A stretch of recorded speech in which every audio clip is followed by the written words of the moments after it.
So with respect to common intention and common object. So section 34 and section 120A and B. இது ரெண்டுத்துக்கும் ஒரு uniqueness இருக்கும் ஐபிசில நம்ம பார்க்கும்போது. நம்ம ஃபர்ஸ்ட் கிளாஸ்ல பார்த்தோம் to convert any act into a crime or a criminal act, we need two elements necessarily. One is mens rea, another one is actus reus. So in the mens rea actus rea இருந்தா மட்டும் தான் either the act or omission நம்ம வந்து crime அப்படிங்கிற கான்செப்ட்டுக்குள்ள கொண்டு வர முடியும். And we discussed that actus non facit reum nisi mens rea அந்த legal maxim நம்ம டிஸ்கஸ் பண்ணோம். because அந்த legal maxim தான் ஸ்ட்ரிக்ட்டா ஒரு liability கொடுக்குது. unless there is a criminal intention you cannot criminalize anyone அப்படின்னு சொல்லிட்டு. So அதை வந்து நம்ம என்ன பண்ணல, இந்தியால ஸ்ட்ரிக்ட்டா ஃபாலோ பண்ணலன்னு நம்ம சொன்னோம். Common law is strictly following that concept actus non facit reum, but we are not strictly following அப்படின்னு சொல்லிட்டு தான் நான் சொன்னேன். எல்லா டைமும் ஐபிசி என்ன பண்ணாது, ரெண்டுத்தையுமே கம்பைன் பண்ணி கொண்டு வரணும்னு சொல்லி பார்க்காது. ஸோ அல்டுகெதர் ரெண்டுமே இருந்தாதான் அது ஒரு கிரைமா கொண்டு வரணும்னு பார்க்காது. சில இடத்துல இன்டென்ஷன் இல்லாம வெறும் ஆக்ஷன் மட்டும் இருந்தாலுமே பனிஷ் பண்ணுது. சில இடத்துல ஆக்ஷன் இல்லாம வெறும் இன்டென்ஷன் இருந்தாலுமே பனிஷ் பண்ணும். சோ அப்படி நம்ம பார்க்கும்போது என்டையர் சிஆர்பிசிலையும் ஃப்ரம் செக்ஷன் 121 இருந்து செக்ஷன் 511 வரைக்கும் இன்டென்ஷனுக்கு மட்டுமே பனிஷ்மெண்ட் கொடுக்கிற அஃபென்சஸ் எதுன்னு பார்த்தோம்னா இந்த ரெண்டு 34 IBC and 120A and 120B IBC. இந்த ரெண்டு அஃபென்சஸ் மட்டும் தான் அதாவது அஃபென்ஸ் சொல்லுமே தவிர பனிஷ்மெண்ட்டை பிரிஸ்கிரைப் பண்ண மாட்டாங்க. So 34லயும் there is no prescribement of punishment, and section 120A and B லயும் பாத்தீங்கன்னா punishment prescribe பண்ணிருக்க மாட்டாங்க. So these two provisions exclusively speaks about the criminal intent or intention converting into an offense. So one is common intention, another one is this criminal conspiracy. So அப்படி இருக்கும்போது இந்த ரெண்டுத்துக்கும் என்ன punishment அப்படின்னு பார்த்தோம்னா, இது எதுக்காக இன்டென்ஷன் இருக்கு, இது எதுக்காக அந்த ஆக்ட் ஃபர்தரன்ஸ் இருக்கு, அப்ப அந்த ஆக்ட் கமிட் பண்ணா அதுக்கு என்ன பனிஷ்மெண்டோ அதே தான் இவங்களுக்கும் சேர்த்து இந்த பனிஷ்மெண்ட் இங்க நம்ம அப்ளை பண்ணுவோம். அதுதான் நம்ம நிறைய இடத்துல பார்ப்போம். இப்போ மோர் தென் 2 அஃபெண்டர்ஸ் இருந்தாங்கன்னா அங்க 304BR 302 இருக்கலாம், இல்ல 304B இருக்கலாம், இல்ல 498A இருக்கலாம். அந்த மாதிரி எல்லாம் வரும்போது ரெட் வித் போட்டு தான் நமக்கு இந்த 34ஐயோ இல்ல 120A and Bயோ போட்டிருப்பாங்க. சோ அப்படி பார்க்கும்போது இந்த அஃபெண்டரோடைய ரோல் வெறும் இன்டென்ஷன் பார்ட்டோட இருக்கும். மேபி டேக்கிங் பார்ட் இந்த ப்ரிப்பரேஷன் ஆர் பிளானிங் ஆர் இந்த அட்டெம்ப்ட் இந்த ஸ்டேஜோட மட்டும்தான் இருக்குமே தவிர அவங்களுடைய ஆக்சுவல் கமிஷன்ல வந்து இவங்களுடைய இன்வால்வ்மெண்ட் இருக்காது. சோ அப்படி இருக்கிறதுக்காக இவங்க என்ன பண்ண முடியாது, ஈஸியா it is not justifiable to remove them from the clutches of law. So அவங்களுக்கு வந்து தான் ஃபுல்லா அங்க ஆக்டஸ் ரியஸ்லி இல்லையே அப்படின்றதுக்காக நம்ம என்ன பண்ண முடியாது, இவங்களை விட்டுறக்கூடாது அப்படிங்கிற கான்செப்டை தான் நம்ம என்ன பண்றோம், இந்த இன்டென்ஷனுக்கும் இந்த ரெண்டு இடத்துல ஒரு அஃபென்ஸா கொண்டு வந்து நம்ம அங்க ஃபிக்ஸ் பண்றோம். ஸோ அப்படி இருக்கும்போது இந்த 34ம் 120A and B criminal conspiracy and this common intention. So ரெண்டுலயுமே பாத்தீங்கன்னா it's purely going to speak about only the mental element. வெறும் மென்ஸ்டியா மட்டும்தான் அங்க இருக்கும். And it is an constructive liability, ஒரு இன்ஹெரிட்டட் லைபிலிட்டி மாதிரி நம்ம அதுல பண்றோமோ இல்லையோ நமக்கு வந்து அந்த லைபிலிட்டியை அதை அட்ராக்ட் பண்ணும். அப்போ இது ரெண்டுத்துக்கும் எப்படி நம்ம இதோட அப்ப காமன் இன்டென்ஷன் பார்க்கும்போது பேரலா காமன் ஆப்ஜெக்ட்னு பார்ப்போம். அந்த maintenance of public peace and ஆர்டர்ல பார்க்கும்போது அன்லாஃபுல் அசம்பிளி ரயட் அதுல எல்லாம் பார்க்கும்போது நமக்கு காமன் ஆப்ஜெக்டும் பார்ப்போம். செக்ஷன் 141 இருந்து 149 வரைக்கும். சோ அந்த ப்ராசஸிங்ல வரும்போது காமன் இன்டென்ஷனுக்கும் காமன் ஆப்ஜெக்டுக்கும் எப்பவுமே ஒரு ஸ்லைட் டக் ஆஃப் வார் இருக்கும். இது காமன் இன்டென்ஷனா காமன் ஆப்ஜெக்டா, அப்ப ரெண்டுக்கும் என்ன பெரிய டிஃபரன்ஸ் இருக்கு அப்படின்னு பார்க்கணும். அதுதான் நம்ம லாஸ்ட் டைம் நம்ம பாதியில விட்டுட்டு போனது. So we will continue with that regarding this common intention and common object. So what are the differences between common intention and common object is that common object and common criminal conspiracy or common intention. So இதுல common object லயும் criminal conspiracy லயும் இல்ல நம்ம 34 எடுத்துப்போம், common intention எடுத்துக்கிறோம் அப்படின்னு பார்த்தோம்னா it is common, it is not criminal conspiracy, just correct it out, it is common intention. So இங்கே நமக்கு இதுக்கு 149 இது நம்ம 34ல கொண்டு வரோம். So any member of an unlawful assembly. So it starts with an prima facie that if you want to attract common object as a punishment, then you should satisfy that there was an unlawful assembly. Without satisfying unlawful assembly, you cannot attract this common object. So இதை நம்ம என்ன சொல்லுவோம்னா ஒரு special character மாதிரி சொல்லலாம் common object. எப்படின்னா இப்போ for example அந்த ஸ்பெஷல் கேரக்டர் என்ன இங்க காமன் அன்லாஃபுல் அசம்பிளி அப்படிங்கிறது ஸ்பெஷல் கேரக்டர். இதுக்கு நான் சின்ன ஒரு இந்த ஸ்பெஷல் கேரக்டர்னா என்ன அப்படின்றதுக்கு ஒரு சின்ன கம்பேரிசன் கொடுக்குறேன். இன்டர்நேஷனல் கிரைம்ஸ்ல பார்த்தோம்னா நமக்கு ஜினோசைடு வந்து ஒரு இன்டர்நேஷனல் கிரைம்னு பாக்குறோம். அங்க என்ன சொல்றாங்கன்னா ஜினோசைடா நமக்கு தெரியும் it is an destroying of a particular nation, race or ethnic or religious group. அப்ப இத வந்து either in part or in whole destroy பண்றதுதான் ஜெனோசைடுன்னு சொல்லுவோம். அப்ப அங்க என்ன சொல்றாங்கன்னா ஏவையோ பியோ சியோ கொலை பண்றது மட்டுமே அங்க ஜெனோசைடு ஆயிடாது. நீ ஏன் ஏவை சூஸ் பண்ண? why did you choose A to be killed? அவனை ஏன் கொலை பண்ணணும் நீ சூஸ் பண்ண? அப்ப அங்க நீ சூஸ் பண்றதுக்கு ஒரு ஸ்பெஷல் கேரக்டர் வைக்கிற. இவன் வந்து அந்த பர்டிகுலர் நேஷனை சேர்ந்தவன், இவன் ஒரு பர்டிகுலர் ரிலீஜனை சேர்ந்தவன், பர்டிகுலர் ரேஸை சேர்ந்தவன், பர்டிகுலர் எத்னிசிட்டியை சேர்ந்தவன், அதுக்காக இவனை நான் சூஸ் பண்ணேன். இப்படி அவன் இல்லாம இருந்திருந்தா வெறும் ஜென்ரலா ஏ அப்படின்னு இருந்திருந்தானா அவனை சூஸ் பண்ணிருக்க மாட்டேன். சோ இதுக்கு அவங்க என்ன டெக்னிக்கல் டேர்ம் கொடுக்குறாங்கன்னா டோலர் ஸ்பெஷலிஸ்ட் அப்படின்றாங்க, ஸ்பெஷல் கேரக்டர். இப்ப நம்ம அப்படியே லெட் அஸ் கெட் தட், அதை அப்படியே நம்ம பாரோ பண்ணுவோம். அந்த டோலர் ஸ்பெஷலிங்கிற டேர்மை பாரோ பண்ணி கொண்டு வந்து காமன் ஆப்ஜெக்ட்ல ஃபிட் பண்ணோம் அப்படின்னா, இப்ப காமன் ஆப்ஜெக்ட் 149ல ஒருத்தனை வந்து பனிஷ் பண்ணணும் அப்படின்னா first the prosecution has to prove that he was a member of an unlawful assembly. So we are taking the help of section 141. What do you mean by unlawful assembly? We know that very well. More than 5% with doing an unlawful act can be considered as an unlawful assembly. In the chapter வரும்போது அதுக்குள்ள இருக்கிற interpretation நம்ம பார்ப்போம். So first வந்து அது unlawful assemblyல இருந்திருக்கணும். Prosecution of a common object of that assembly. So ஒண்ணு அந்த அன்லாஃபுல் அசம்பிளி வந்து காமனா எல்லாரும் சேர்ந்து ஒரு பர்டிகுலர் ஆப்ஜெக்ட அச்சீவ் பண்றதுக்கான ஆக்டிவிட்டீஸ்ல இன்வால்வ் ஆயிருக்கும் போது அந்த ஆக்ட் வந்து கமிட் பண்ணிருக்கணும். ஃபார் எக்ஸாம்பிள் இப்ப வந்து ஒரு ப்ரொசஷன் போயிட்டு இருக்கு, ஒரு அமைதியான ஒரு ப்ரொசஷன் போயிட்டு இருக்கு. ப்ரொசஷன் போயிட்டு இருக்கும் போது ஆல் ஆஃப் என்ன பண்றாங்க, அந்த ப்ரொசஷன்ல அந்த கும்பல்ல இருக்கிற ஒரு 4-5 பேர் கல் எடுத்து ரோட்ல போற பஸ் மேல அடிச்சிடுறாங்க. அப்ப போலீஸ் என்ன பண்ண முடியாது, யார் அந்த 4-5 பேருன்னு சொல்லி சூஸ் பண்ண முடியாது. So they will pick all the person who are being the part of that assembly. அப்ப லாஃபுல் அசம்பிளியா இருந்தது எப்ப அன்லாஃபுல் அசம்பிளி ஆகுது, எப்ப வந்து பப்ளிக் ப்ராப்பர்ட்டியை டேமேஜ் பண்ண ஆரம்பிக்கிறாங்களோ, பப்ளிக்க வந்து டிஸ்டர்ப் பண்ண ஆரம்பிக்கிறாங்களோ, பப்ளிக் லா அண்ட் ஆர்டரை வயலேட் பண்ண ஆரம்பிக்கிறாங்களோ, அப்ப அது அன்லாஃபுல் அசம்பிளியா அங்க மாறிடுது. எப்ப அது அன்லாஃபுல் அசம்பிளியா மாறிடுதோ அப்பவே அந்த அசம்பிளில இருக்கிற எல்லாருமே வந்து என்ன ஆயிடுறாங்க, இந்த காமன் ஆப்ஜெக்ட் அப்படிங்கிற ஒரு கேட்டகரிக்குள்ள வந்துடுறாங்க. சோ அப்ப என்ன சொல்றாங்க, உங்க எல்லாருக்குமே ஒரே காமன் ஆப்ஜெக்ட் தான் இருக்கு. என்ன காமன் ஆப்ஜெக்ட்? லா அண்ட் ஆர்டரை வயலேட் பண்ணணும், டிஸ்டர்ப் பண்ணணும், பப்ளிக் ப்ராப்பர்ட்டியை டேமேஜ் பண்ணணும் அப்படிங்கிற காமன் ஆப்ஜெக்ட்ல தான் நீங்க எல்லாம் ஒர்க் பண்ணீங்க அப்படின்னு சொல்லிட்டு என்ன பண்ணிடுறாங்க, கொண்டு வந்து இந்த காமன் ஆப்ஜெக்ட்ல பிக்ஸ் பண்ணிடுறாங்க. So it may be likely to commit a prosecution of that object, or every person who at the time of committing that offense is a member of assembly is found guilty. So அந்த டைம்ல யாரெல்லாம் அந்த இதுல சும்மா அவங்க அமைதியா கூட வந்திருக்கலாம், அவங்க பின்னாடி ஏதோ ஒரு இடத்துல இருந்திருக்கலாம், இல்ல அவங்க வந்து மொபைல் பார்த்துட்டு மீட்டிங்ல வந்துட்டு இருக்கலாம். But as because they are the part and parcel of the assembly, they are attracting that liability. இது common object. சோ நம்ம வந்து அந்த 5 பேரை விட்டு 6வது பேருக்கு வருவோம். அந்த 6வது பேருக்கு இவன் கள்ளத்துக்கு அடிக்க போறானான்றது தெரியாது, இவன் ஆல்ரெடி பிளான் பண்ணிருக்கானான்றது தெரியாது, இவன் வந்து பப்ளிக்க டிஸ்டர்ப் பண்ண போறானான்றது தெரியாது. அவனுக்கு தெரிஞ்ச ஒரே விஷயம் ப்ரொசஷன்ல போறோம், ப்ரொசஷன்ல போறது மட்டும்தான் அவனுக்கு தெரியுமே தவிர இதுக்கு முன்னாடி நடந்த எதுவுமே அவனுக்கு தெரியாது. பட் எப்போ இந்த ஆக்ட் எப்போ வந்து இந்த இதை தூக்கி அந்த கல்ல தூக்கி அடிக்க ஆரம்பிக்கிறாங்களோ அப்பவே அந்த லாஃபுல் அசம்பிளி அன்லாஃபுல் அசம்பிளியா மாறிடுது. எல்லாருக்குமே அந்த லைபிலிட்டி உள்ள அட்ராக்ட் ஆயிடுது. Let us come to this common intention.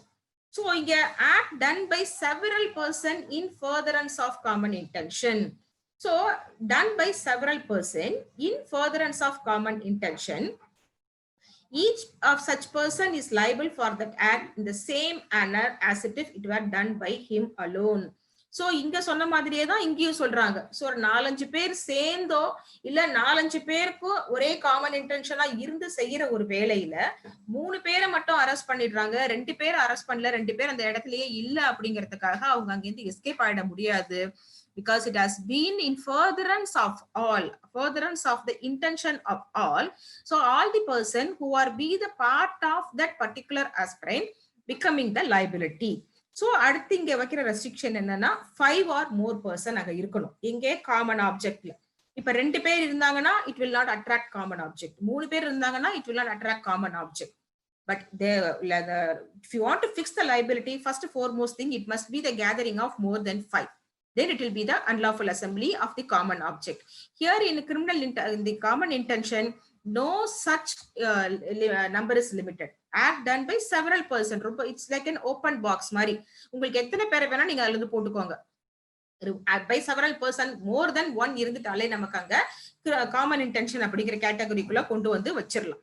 And common object must be any specified one. And நான் சொன்ன மாதிரி 141 satisfy பண்ணா மட்டும்தான் நம்ம 149 நம்ம இங்க அட்ராக்ட் பண்ண முடியும். அப்போ 141 அங்க satisfy ஆகல அப்படின்னா 149 அங்க அட்ராக்ட் ஆகாது. இங்க என்ன சொல்றாங்கன்னா, யாராவது ஒருத்தருக்கு இன்டென்ஷன் இருந்தா போதும், it will attract the rest of the others. இங்க காமன் இன்டென்ஷன்ல. So A B C D E 5 பேர் இருக்காங்க. அப்ப அந்த 5 பேரும் சேர்ந்து அதுல ஏவும் பியும் சியும் மட்டும் ஆக்ட் பண்றாங்க, டியும் ஈயும் சும்மா இருக்காங்க. பட் இவங்க 5 பேரும் சேர்ந்து இருக்காங்க அப்படின்றதுனால இருந்தாலே போதும், டியும் ஈயும் நான் எதுவும் பண்ணல அப்படிங்கிற டிஃபென்ஸே அங்க எடுக்க முடியாது. Because they are being the part of that in furtherance of the several person. And இங்க அடுத்து வந்து காமன் ஆப்ஜெக்ட்ல பார்க்கும்போது in the prosecution of common object, இப்ப இதுல 5 பேருக்குமே அந்த unlawful assemblyல பர்టిక్యులரா இருக்கிற 5 பேருக்குமே ஒரே ஆப்ஜெக்ட் என்ன, இந்த ஒண்ணு இந்த லாஃபுல் அசம்பிளியா அன்லாஃபுல் அசம்பிளியா மாத்தணும், இல்லைன்னா வந்து பப்ளிக் ப்ராப்பர்ட்டியை டேமேஜ் பண்ணணும், இது மூலமா வந்து பப்ளிக் அட்ராக்ட் பண்ணணும், இது மூலமா கவர்மெண்ட் அட்ராக்ட் பண்ணணும் அப்படிங்கறது அவங்களுடைய என்னவா இருக்குது, அவங்களுடைய காமன் ஆப்ஜெக்டா இருக்கு. சோ எல்லாருக்குமே ஒரே காமன் ஆப்ஜெக்டா இருக்கு. இங்க வந்து criminal act in actual furtherance of the common intention. So A B C D நான் சொன்ன மாதிரி 5 பேருக்குமே இன்டென்ஷன் ஒரே இன்டென்ஷனா இருக்கு. It may be against anyone. F மேல ஒரு இன்டென்ஷன் இருக்குன்னு வச்சுக்கலாம். சோ ஏக்கு தனியா ஒரு இன்டென்ஷன் எஃப் மேல இருக்கு, பிக்கு தனியா இன்டென்ஷன் எஃப் மேல இருக்கு, சிக்கு தனியா இன்டென்ஷன் எஃப் மேல இருக்கு. சோ இந்த மாதிரி ஒவ்வொருத்தருக்கும் தனித்தனியா எஃப் மேல ஒரு இன்டென்ஷன் இருக்கு. ஆனா இவங்க எல்லாம் சேர்ந்து செய்யறாங்களா தனித்தனியா செய்யறாங்களான்றது அங்க இல்ல. சோ அவங்க எஃப்க்கு வந்து இவங்க 5 பேராலேயோ இல்ல 4 பேரால எது நடந்தாலுமே 5ஆவதா இருக்கிற ஈயோ என்ன பண்ணிடுறாங்க, ஆட்டோமேட்டிக்கா அங்க அட்ராக்ட் ஆயிடுறாங்க அப்படிங்கறதுதான் இங்க பொசிஷனா இருக்கு. Then mere membership of the assembly is sufficient. இதுல காமன் ஆப்ஜெக்ட்ல நான் சொன்ன மாதிரி அந்த 5 பேர் 20 பேர் ஒரு அசம்பிளில இருக்கலாம். அதுல 15 பேருக்கு வந்து இதுல என்னன்னே தெரியாம இருக்கலாம். அந்த 15 பேரும் வந்து சைலண்டா இருக்கலாம், 15 பேரும் இன்னசென்ட்டாவே இருக்கலாம், இன்டென்ஷனே இல்லாம இருந்திருக்கலாம். பட் இந்த rest of the 5 members will attract the liability of the rest of the 15 members. இந்த 5 பேர் பண்றது அடுத்த 15 பேரையுமே என்ன பண்ணிடும், உள்ள அப்சர்வ் பண்ணிடும். இங்க என்ன சொல்றாங்கன்னா, it requires some act to be done. இப்ப சொல்ற மாதிரி இப்போ ஏ பி சி 3 பேருமே வந்து எஃப்க்கு அகைன்ஸ்டா ஒன்று செய்யறாங்க. ஆனா டியும் ஈயும் 2 பேருக்குமே வந்து எஃப்க்கு அகைன்ஸ்டா ஒண்ணு இருக்கு. ஆனா என்ன பண்ணல, அவங்க அதை வந்து ஆக்ட் பண்ணல அப்படின்னா அவங்களுக்கு 34 அட்ராக்ட் ஆகாது. சோ இங்க வந்து ஃபர்தரன்ஸ் ஆஃப் ஆக்ட் இருக்கோ இல்லையோ, அவங்க மெம்பர் ஆஃப் த அசம்பிளியா இருந்தாலே போதும், அவங்களை அந்த லைபிலிட்டி அட்ராக்ட் பண்ணும். இங்க ஒரு ஆக்ட் வெளிப்படணும், ஒரு அட்டெம்ப்ட் ஆச்சு அங்க இருக்கணும், அப்பதான் 34 அங்க அவங்களுக்கு அட்ராக்ட் ஆகும். So declaratory provision creates as a specific offense. So 149 என்ன சொல்றோம்னா, நான் சொன்ன மாதிரி declaratory provision, அதாவது common object itself a declaratory provision which attract it as an offense. So முதல்ல அசம்பிளி வந்து அன்லாஃபுல் ஆகுது, அன்லாஃபுல்ல இருந்து ரயட்டா மாறுது, ரயட்ல இன்வால்வ் ஆகுற 5 பேரு மத்த இருக்கிற அசம்பிள்டு மெம்பரையும் உள்ள இழுக்கிறாங்க. எப்போ இது ரயாட்டா அன்லாஃபுல் அசம்பிளியா மாறுதோ அது அப்பயே அங்க என்ன ஆயிடுது, அங்க அஃபென்ஸா மாறிடு. So mere principle of liability but no distinct offense. Common intention is not a distinct offense. So நான் சொன்ன மாதிரி காமன் இன்டென்ஷன் ஒரு தனிப்பட்ட ஒரு அஃபென்ஸ் கிடையாது, அது மென்டல் எலிமெண்ட்டுக்கு ஃபிக்ஸ் பண்ற ஒரு லைபிலிட்டி தானே தவிர, இப்ப காமன் இன்டென்ஷனுக்கு மட்டும் ஒரு லைபிலிட்டி வச்சாங்கன்னா one way or another each one of us should be in jail at least for a single day. எல்லாருக்குமே யாராவது ஒருத்தர் மேல கண்டிப்பா ஏதாவது ஒரு நேரத்துல ஒரு கோவம் வரும், ஒரு வெறுப்பு வரும், ஏதாவது இவங்களை பண்ணணும், இவங்களை ஏதாவது ஒண்ணு செஞ்சிடணும், இவங்க ரொம்ப நம்ம டிஸ்டர்ப் பண்றாங்க, இவன் out of spur of moment sometimes நம்ம வார்த்தைகளை விடுவோம். சோ அப்படி பார்த்தோம், அந்த இன்டென்ஷனே போதும் உனக்கு உள்ள வச்சிடலாம் அப்படின்னா every one of us are found guilty of this section 34. So it is not a distinct offense. இதை வந்து ஒரு அஃபென்ஸா கொண்டு வர முடியாது. அதனாலதான் நான் சொன்ன மாதிரி ரெட் வித்ன்னு போட்டுதான் இங்க என்ன பண்ணுவாங்க, 34ஐயோ 120A இல்ல 120Bயோ கொண்டு வந்து இங்க ஆட் பண்ணுவாங்க for either it may be the conspiracy or for a common intention. And so இங்க வந்து என்ன கம்பல்ஷன் இல்ல அப்படின்னா, இந்த காமன் ஆப்ஜெக்ட பொறுத்த வரைக்கும் இந்த காமன் ஆப்ஜெக்ட வந்து பண்றதுக்கு முன்னாடி there must be a meeting of mind. அதாவது எல்லாருக்குமே என்ன பண்ண போறோம், ABCDE இவங்க 5 பேருக்குமே என்ன பண்ண போறோம் அப்படின்றது ஒருத்தருக்கு ஒருத்தர் அந்த இன்ஃபர்மேஷன் ஷேர் ஆயிருக்கு, ஒருத்தருக்கு ஒருத்தர் இன்ஃபர்மேஷன் தெரியுது. என்ன பண்ண போறாங்க, எப்ப பண்ண போறாங்க, எந்த இடத்துல பண்ண போறாங்க, இது எல்லாமே 5 பேருக்கும் தெரியுது. So every one of us are very well aware about the thing what they are going to commit. Either D may not committed, either E may not committed, but D and E had the information knowledge that A, B, C is going to do something against F. F is the common person against all these 5. So in the prior to the meeting, அங்க meeting of mind parties ஓட meeting இருந்தா மட்டும்தான் நம்ம 34 IPC attract பண்ண முடியுமே தவிர அங்க meeting of மைண்டே இல்லைன்னா அங்க இன்டென்ஷனே இல்ல, எனக்கு அந்த நாலேஜே இல்ல அப்படிங்கிற டிஃபென்ஸ் அவங்க எடுத்துக்கலாம். But no such compulsion is necessary in case of this common object.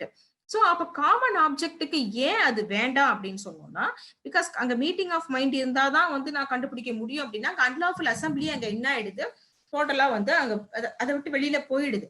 So there is not necessary that இந்த 5 பேர் தான் வந்து ஆல்ரெடி எஸ்டர்டே நைட்டே ஒரு பிளான் பண்ணிருக்கலாம், எல்லாரும் சேர்ந்து வந்து அவங்கள இந்த ப்ரொசஷன் போயிட்டு இருக்கும் போது ஒரு பஸ் மேல கல்ல தூக்கி அடிக்கலாம், இல்ல போலீஸ் மேல கல்ல தூக்கி அடிக்கலாம், இல்ல போற பப்ளிக்க வந்து டிஸ்டர்ப் பண்ணலாம்னு சொல்லிட்டு ஒரு 5 பேர் 6 பேர் மட்டும் என்ன பண்ணிருக்காங்க, பிளான் பண்ணிருக்காங்க. பட் இது யாருக்குமே தெரியாம இருக்கலாம். பட் எனக்கு அது தெரியாது அப்படின்னு சொல்லிட்டு என்ன பண்ண முடியாது, இந்த லைபிலிட்டில இருந்து வெளியில வர முடியாது. So there is not necessary that there must be a meeting of mind prior to the occasion what happened in the unlawful assembly. So these are all the things how we can differentiate between common object and this common intention. So common object first prior threshold நம்ம பண்ண வேண்டியது, you have to prove that there was it is an unlawful assembly. முதல்ல அவங்க வந்து அந்த unlawful assembly மெம்பரா இருக்கணும், அதுதான் foremost threshold. அதுக்கப்புறம் தான் நீங்க உள்ளவே நுழைய முடியும். பட் இங்க என்ன சொல்றாங்க, த்ரெஷோல்டு அங்க 5 பேருக்கு காமன் இன்டென்ஷன் இருந்தாலுமே ஆக்ட் அங்க கமிட் பண்ணிருக்கணும், அதுதான் இங்க இருக்கிற threshold. And this is the இந்த காமன் ஆப்ஜெக்ட வந்து நம்ம என்ன சொல்லுவோம் அப்படின்னா இன்ஹெரிட்டட் லைபிலிட்டின்னு சொல்லுவோம். அஸ் பிகாஸ் நீ உள்ள இருக்கிறதுனால என்ன ஆயிடுற, நீ அதை இன்ஹெரிட் பண்ணிடுற எதை, லைபிலிட்டிய. அந்த அசம்பிளிக்குள்ள இருக்கிறது மெம்பரா இருக்கிறதுனாலயே நமக்கு அந்த என்ன ஆயிடுது, அந்த லைபிலிட்டி இன்ஹெரிட்டட் ஆயிடுது. பட் இந்த காமன் இன்டென்ஷனை வந்து we can test this is inherited and this is constructed liability. So constructed liability na law வந்து construct பண்ணுது அந்த liability. So நீ வந்து இந்த meeting of mind ல இருந்ததுனால உனக்கு என்ன இருக்கு, இவனை இந்த மாதிரி பண்றதுக்கான இன்டென்ஷன் இருந்திருக்குன்னு சொல்லிட்டு law வந்து அங்க construct பண்ணுது. So these are the things what we have to clear about the difference between common intention and common object. The riot afraila நான் அடுத்தடுத்து வர்ற கிளாஸ்ல நான் உங்களுக்கு எடுக்கிறேன். So next let us move into the general defenses part. இந்த சாப்டரோட heading பாத்தீங்கன்னா ரொம்ப அழகான ஹெட்டிங், ஜெனரல் எக்ஸெப்ஷன்ஸ். ஸோ இங்க வந்து நம்ம டார்டியஸ் லைபிலிட்டியும் பார்ப்போம், ஜெனரல் ஐபிஎஸ்ல இருக்கிற பீனல் லைபிலிட்டியும் பார்ப்போம். டார்ட்ஸ்லயே நமக்கு ஜெனரல் எக்ஸெப்ஷன்ஸ் இருக்கு, இங்க இருக்கும். அதனால இங்க என்ன சொல்றோம், general defences. It is not an exceptions, it is a defenses. So defenses அப்போ வந்து என்ன ஆகுது, நான் பண்ணாலுமே அது கிரைம் இல்ல அப்படின்னு என்னோட கிளைண்ட்டுக்காக நான் அங்க ஆர்கியூ பண்றதுக்கு லா எனக்கு கொடுத்திருக்கிற ஒரு கிஃப்ட். இட் இஸ் ஒரு கிஃப்ட் மாதிரி நமக்கு அது கன்செஷன் மாதிரி நமக்கு அது ஐபிசில கொடுத்திருக்காங்க. எல்லா டைமுமே எல்லா ஆக்டுமே என்ன கிடையாது, அஃபென்ஸ் கிடையாது, கிரைம் கிடையாது. ஸோ அதனாலதான் நீங்க செக்ஷன் 76ல இருந்து செக்ஷன் 106 வரைக்கும் பாத்தீங்கன்னா நத்திங் இஸ் அ கிரைம் தான் ஆரம்பிக்கும். மத்த எல்லாமே வந்து இன்டென்ஷன் பார்ட், ஆக்டஸ்டியஸ் பார்ட்ல இருந்து ஆரம்பிக்கும். பட் 76ல இருந்து 106 வரைக்கும் பாத்தீங்கன்னா nothing is an offence. So எது பண்ணாலுமே அஃபென்ஸ் கிடையாது, provided if it is satisfied that defenses.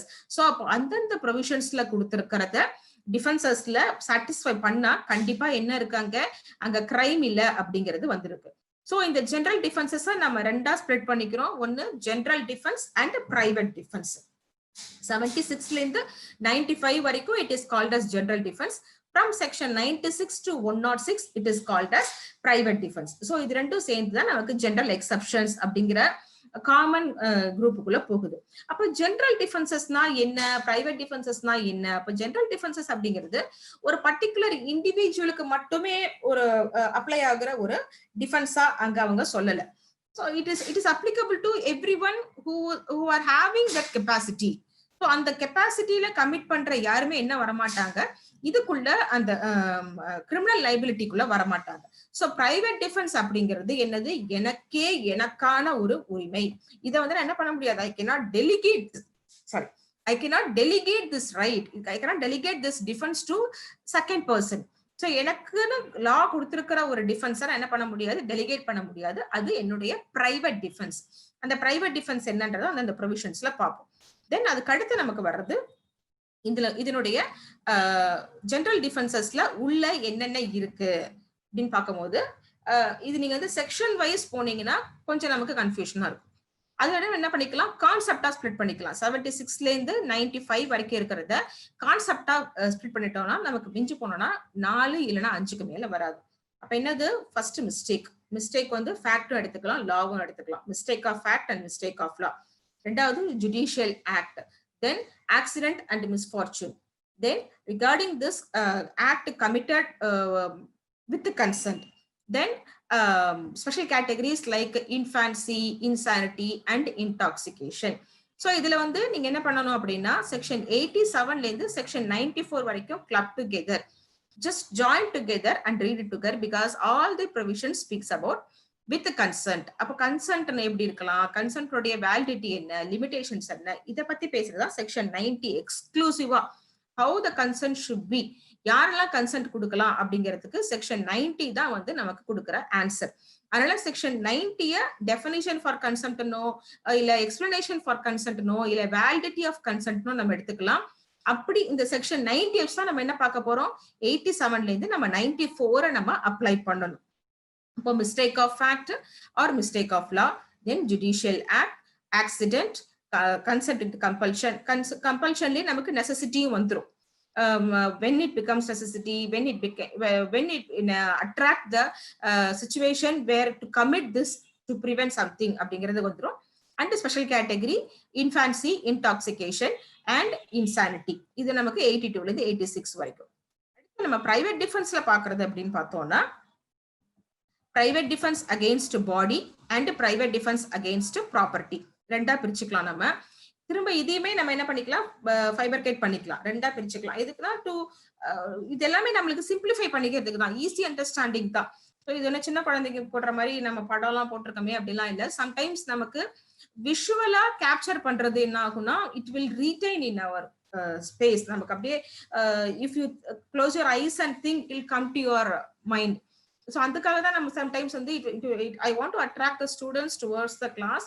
So sometimes I use to display movie clippings இதெல்லாம் கூட போட்டு நான் கிளாஸ் எடுப்பேன். அந்த மாதிரி எனக்கு பிடிச்ச ஒரு விஷயம் என்னன்னா, எப்படி வந்து ஸ்டூடெண்ட்ஸை அட்ராக்ட் பண்ணணும், ஸ்டூடெண்ட்ஸ் வந்து இந்த கிளாஸை மறக்க கூடாது அப்படிங்கறதுல தான் சில ஒரு ஜிம்மிஜிக்ஸ் ஒர்க் மாதிரி வச்சுக்கோங்களேன். ஸோ அந்த மாதிரி தான் இது. ஸோ அப்போ இது வந்து ஃபைபர்கேட் பண்ணும் போது அகெயின்ஸ்ட் பாடின்னு ஒரு செட்டாகவும் அகெயின்ஸ்ட் ப்ராப்பர்ட்டி ஒரு செட்டாகவும் நமக்கு அதை கொடுக்குறாங்க. ஸோ இதுல 96 வந்து what you mean by private defence அப்படிங்கறத மட்டும் தான் சொல்லுது. பிரைவேட் டிஃபென்ஸ்னா என்ன அப்படிங்கிற டெஃபினேஷன் 96 இதை வந்து அல்டுகெதரா வச்சுக்கலாம். அதுக்கு அடுத்து நமக்கு செக்ஷன் 97ல எதெல்லாம் வந்து அகெயின்ஸ்ட் பாடி, எதெல்லாம் அகெயின்ஸ்ட் ப்ராப்பர்ட்டி, இது ரெண்டையுமே கொண்டு வந்துடுறாங்க. அதுக்கப்புறம் தான் நம்ம என்ன பண்ண போறோம், இதை பிரிக்க போறோம். அதுக்கு முன்னாடி செக்ஷன் 98, 99, 100 இது மூணும் நம்ம வந்து யூனிக்கான சில சாப்டர்ஸ். ஏன் யூனிக்னு சொல்றேன் அப்படின்னு பார்த்தோம்னா, 98 வந்து whether I can avail this private defense against an insane person. So இப்போ வந்து என்ன வந்து ஒரு அன்சால்னஸ் பர்சன் அந்த மைண்ட் இருக்கிறவன் என்ன வந்து கத்தியால குத்த வரான். அப்ப நான் என்ன யோசிச்சுட்டு இருக்க முடியாது, ஐயோ இவனுக்கு கிரிமினல் லைபிலிட்டி கிடையாது, இவனை திருப்பி நம்ம அடிச்சோம்னா நமக்கு தானே வந்து அந்த லைபிலிட்டி வரும், நாங்க யோசிச்சுட்டு இருக்க முடியாது. Because my life is in immanent danger. அப்படி இருக்கும்போது நான் என்ன பண்ணலாம், இவனுக்கு அகேன்ஸ்டா நான் யூஸ் பண்ணலாமா வேண்டாமா நாங்க யோசிக்க வேண்டியதே இல்லை. I can avail this right of private defence against the insane person also அப்படின்னு கொடுக்குற டிஃபென்ஸ் தான் செக்ஷன் 98ல கொடுத்திருக்கிறது. அண்ட் செக்ஷன் 99ல வந்து சில லிமிடேஷன்ஸ் கொடுக்குறாங்க. ஓகே, எனக்கு ஃபுல்லா கொடுத்துட்டாங்க, நான் வந்து இந்த ரைட்ஸை நான் யூஸ் பண்ணுவேன், எனக்கு ஃபுல்லா வந்து அகேன்ஸ்ட் பிரைவேட் டிஃபென்ஸுக்கு எனக்கு ஃபுல் ரைட்ஸ் கொடுத்துட்டாங்க, நான் வந்து எதை வேணா பண்ணிக்கலாமா அப்படின்னு நான் அந்த லிமிடேஷனே தாண்டி போக கூடாது அப்படிங்கறதுனால லா என்ன பண்ணுது, அங்க ஒரு செக்மேட் வைக்குது. அங்க வந்து ஒரு செக் வைக்குது. என்ன செக் அது? செக்ஷன் 99ல நீ இவ்வளவு தூரம் தான் அந்த பிரைவேட் டிஃபென்ஸை யூஸ் பண்ண முடியும், அது பாடியா இருந்தாலும் சரி ப்ராப்பர்ட்டியா இருந்தாலும் சரின்னு சொல்லிட்டு இங்க அதை வைக்கிறாங்க. Please don't make such a marks in this PPT, it will affect others. So screen share பண்ணும்போது இந்த மார்க்ஸை நீங்க நடுவில் பண்ண வேண்டாம். If you want I will share with the coordinators of the program. Okay, so please remove these marks in between. So இதுல வந்து இந்த limitations அது நம்ம கண்டிப்பா நம்ம செக்ஷன்ஸ்ல பார்ப்போம். Then அதுக்கு அடுத்து வர்றதா இந்த நம்ம செக்ஷன் 100ல என்ன ஸ்பெசிஃபிக்கா அகைன்ஸ்ட் பாடிக்கு என்ன ப்ராப்பர்ட்டிக்கு என்னன்றது பார்ப்போம். இதுல அடுத்து நமக்கு ரொம்ப முக்கியமானது இந்த கமென்ஸ்மெண்ட் அண்ட் கண்டினியூஷன் அப்படின்னு சொல்லுவாங்க. ஸோ எங்க வந்து இந்த right of private defence commence ஆகுது, எப்போ இந்த ரைட் ஆஃப் பிரைவேட் டிஃபென்ஸ் முடியும் அப்படிங்கிறது ஒரு இதை கொடுத்திருப்பாங்க. அது நமக்கு ரெண்டுமே காமனா வந்து 102லயும் 105லயும் நமக்கு அங்க சொல்லியிருப்பாங்க. சோ இதுதான் என்னதுன்னா ஓவராலா இப்போ இன்னைக்கு நம்ம பார்க்க போற it's not a class, I will say it is an dialogue, it's an sharing of thing what I know, and it's getting of thing from your from the participants also. Okay, so let us get into the actual classes. So இதுல வந்து நம்ம இன்னைக்கு பார்க்க போறது general defences மட்டும். In between இது வந்து உங்களுக்கு ஸ்கிரீன்லேயே வந்து உங்களுக்கு கேஸ் லாஸ் வந்துடும். If you ask me to கொஞ்சம் ஸ்லோ பண்ணுங்கன்னு சொன்னீங்கன்னா I will just slow down the thing. Okay, so இது நான் முன்னாடி போட்ட மாதிரி தான். Before getting into this concept of general defence, already இந்த நம்ம ஃபர்ஸ்ட் கிளாஸ்ல பார்த்தோம். Our criminal justice system is adversary system of criminal law, which means burden of proving the case is on the state, not on the accused, because we are not following accusatory system of criminal law, we are following adversary system of criminal law. So defending is our role, not of proving the innocency அப்படின்றத நம்ம பார்த்தோம். But எந்த ஒரு பாயிண்ட்ல என்னுடைய கிளைண்ட்டுக்காக நான் general defences touch பண்றனோ அந்த point வந்து என்ன பண்ணுது, என்னோட அந்த பர்டன் ஆஃப் ப்ரூவிங் தி கேஸ ஸ்டேட்ல இருந்து ஏன் பக்கம் மாத்திரும். யார் பக்கம்? இந்த அக்யூஸ்ட் சைடு இதை மாத்திரும். So now I have to prove that general exception, எனக்கு அந்த எக்ஸப்ஷன் அங்க இருக்கு அப்படிங்கறத நான் ப்ரூவ் பண்ணணும். அந்த இடத்துலதான் என்ன ஆகுது, proving the exception, not proving the innocency here. So அந்த ஒரு இடத்துல என்ன ஆயிடுறாங்க, ஸ்டேட் வந்து ரிலீவ் ஆயிடுறாங்க, நமக்கு அந்த பர்டன் வந்துட்டு ப்ரூவிங் ஆஃப் த கேஸ் அப்படிங்கிற பர்டன் இதுக்குள்ள வந்துருது. So so that's what from section 76ல இருந்து 106 வரைக்கும் நிறைய ரெஸ்ட்ரிக்ஷன்ஸ் இம்போஸ் பண்ணிருப்பாங்க ஐபிசிஏ. எதெல்லாம் எடுத்துக்கலாம், எதெல்லாம் எடுக்க வேண்டாம், இதெல்லாம் இருந்தா வந்து this can be considered as an general defense, what are the limitations. So all these things will be discussed in this particular provisions. Then the act may be committed with or without intention. So the main concept of this general defenses or general exception is that all the offenses which has been, or all the matters which has been covered under this chapter has been committed without intention. None of the person who are availing or who are about to avail this general defenses are committing the offense without intention. Even if it is committed with intention, there are justification why they are committing that offense with intention. So this is the sole object of this general defenses or general exceptions. So இதெல்லாம் வந்து நமக்கு ரெண்டா பிரிச்சுக்கலாம், excusable and ஜஸ்டிஃபியபிள். அதாவது லாவே excuse பண்றது, லாவால justify பண்ணப்படுறது எதுன்றத ரெண்டா பாத்துக்கலாம். So excusable is that mistake of fact and mistake of law. So இதுல mistake of fact, mistake of law அப்படிங்கறத விட இங்க இக்னரன்ஸ்ன்னு ஒண்ணு நம்ம அடுத்து கொண்டு வருவோம். அந்த செக்ஷன் உள்ள வரும்போது நான் சொல்றேன். Then accident, then special category infancy, insanity and intoxication. Justifiable இதெல்லாம் பார்த்தோம். ஜஸ்டிஃபியபிள்னா அவன் ஆக்ட ஜஸ்டிஃபை பண்றது, it is not excusable. So அவன் வந்து என்ன பண்றான், நான் ஏன் இப்படி பண்ணேன் தெரியுமா, எதுக்காக இந்த ஆக்ட நான் பண்ணேன்னு தெரியுமா, நான் ஏன் அவன் கையை உடைச்சேன்னு தெரியுமா, நான் ஏன் அவனுக்கு இந்த மாதிரி பண்ணேன்னு தெரியுமா அப்படின்னு நான் ஜஸ்டிஃபை பண்றேன். அந்த ஜஸ்டிபிகேஷனை லாவே சில இடத்துல பர்மிட் பண்ணுது. அந்த பர்மிட் பண்ற இடங்கள்லாம் தான் judicial act. So if the police officer who is going to arrest a person, he is not violating Article 21, personal liberty. He is discharging his duty judicially there. He is executing the warrant and he is executing the power. If a judge who is passing any death sentence against any person, he is not committing murder there because he is delivering the judgment according to the procedure of law. So all these things comes within this judicial act. Then necessity.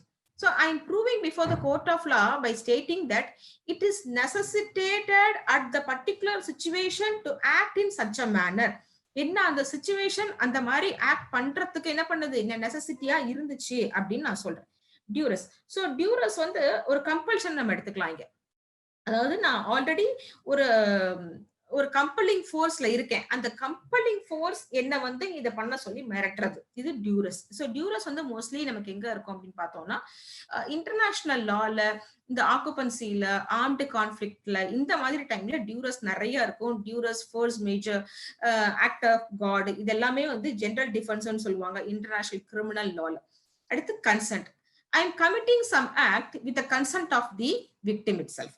So விக்டிமே சில இடத்துல consent கொடுத்து அந்த கன்சென்ட்ல நான் work பண்றேன். இது with or without consent எங்கன்றத நம்ம பார்ப்போம்.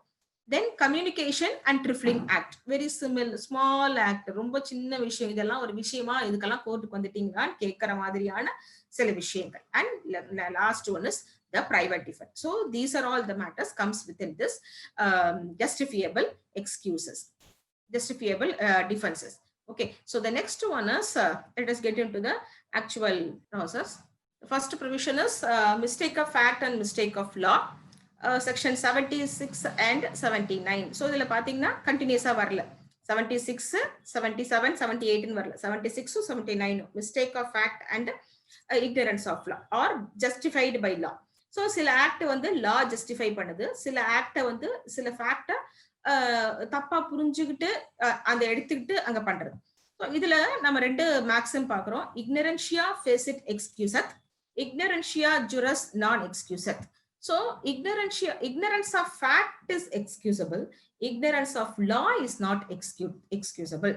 ஸோ இதுதான் வந்து இந்த ரெண்டு மேக்ஸிம் ஓடுது. இந்த ரெண்டு மேக்ஸிமை நம்ம எதுக்கு யூஸ் பண்ணிக்கலாம் அப்படின்னு பார்த்தோம்னா, இந்த மிஸ்டேக் ஆஃப் ஆக்டுக்கும் ஜஸ்டிஃபைடு பை லாக்கும் இதை நம்ம எடுத்துக்கலாம். So section 76 and section 79 is very clear that I am going to permit you to avail the general defense only for the mistake of fact and not for the mistake of law. Which means I permit you, I am giving you the concession only for the ignorance of fact, not on the ignorance of ignorance of law. This was the primary restrictions imposed by section 76 and 77. So justified by law or bound by law is the determining factor. Idhila 76 liyum 79 liyum I have to come and prove that the act which is discharged by me is either justified by law or I am bound by law to do that act. So apadukku enna solranga the justifiable by law and bound by law. So I think most of you will have the IPC Bar Act in your hand. So idhula nama superior command, superior வந்து ஒரு command கொடுக்குறாங்க, ஒரு order கொடுக்குறாங்க. அந்த ஆர்டரை வந்து என்ன பண்றாங்க, எக்ஸிக்யூட் பண்ற இன்ஃபீரியர்ஸ், அதாவது subordinates. Whether the subordinates are committing any offense na? No, because they are bound by law or they are justified by law. So இதுல நம்ம கொடுத்திருக்க எக்ஸாம்பிளே பார்த்தோம்னா, shooting at a mob. ஒரு சோல்ஜர் வந்து when he shooting at a mob வந்து he is not on his own shooting at the mob, but he is doing so at the order, by the order of his superior. So now he is coming under the mistake that he is bound by law to commit that offense. அப்படிங்கறத அவங்க என்ன பண்ணலாம், அங்க அவங்க proof பண்ணலாம். So அடுத்து justified by லா, அதாவது இவங்களுடைய ஆக்ட் வந்து லா படி ஜஸ்டிஃபியபிளா இருக்கு அப்படிங்கறத வந்து ப்ரூஃப் பண்றதுக்கு இவங்க என்ன பண்ணலாம் அப்படிங்கிறது தான் இந்த நமக்கு செக்ஷன் 79ல சொல்றாங்க. ஸோ இதுக்கு நம்ம கொடுத்திருக்கிற எக்ஸாம்பிள் என்னன்னா, ஏ இஸ் விட்னஸிங் சம்திங். ஏ வந்து பாக்குறாரு, பி வந்து சியை கொலை பண்ற மாதிரி ஒரு இது பாக்குறாரு. அப்ப இவருக்கு தெரியல whether it is murder or something else, but according to his vision it seems to be a murder. But actually what is happening there is the murderer in the eye of the passerby is availing his right of private defense. So இவரை கொலை பண்ண போறாருன்னு நினைச்சிட்டு என்ன பண்றாரு, இவரை அடிச்சிடுறாரு, இல்லைன்னா இவரை ஏதோ ஒரு காயத்தை உண்டு பண்ணிடுறாரு, நான் வந்து உன்னை காப்பாத்த போறேன் அப்படின்னு சொல்றதுக்காக. பட் அவருக்கு அந்த காயத்தை உண்டு பண்ணும் போது, இப்ப நம்ம வந்து ஒரு ட்ரையாங்கிள் 3 பேர் ஏ பி சி, பிக்கும் சிக்கும் சண்டை நடந்துட்டு இருக்கு. ஏ பாக்குறாரு, ஏவோட பார்வையில பி வந்து சிய கொலை பண்ண போறாரு. சோ ஏ வந்து பி கொலை பண்ண போறதை பிரிவென்ட் பண்றதுக்காக A is committing something against B. So actually B is exercising his right of private defense against C, but this was not known to A.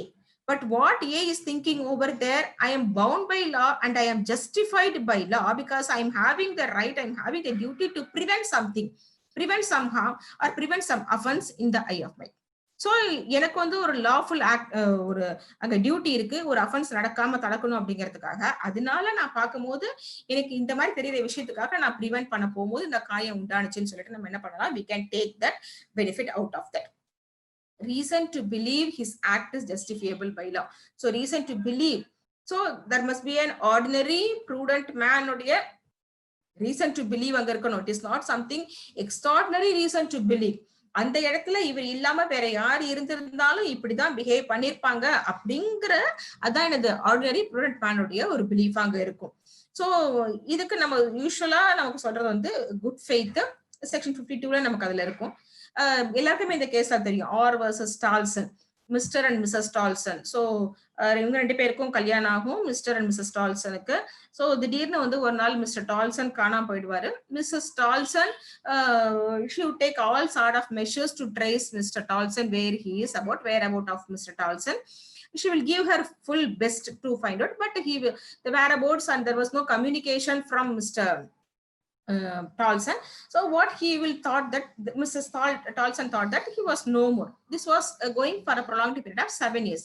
And we all know that according to the Indian Evidence Act itself, when a person not known for more than 7 years, he'll be declared as dead. So I'm giving the example of this Indian Evidence Act.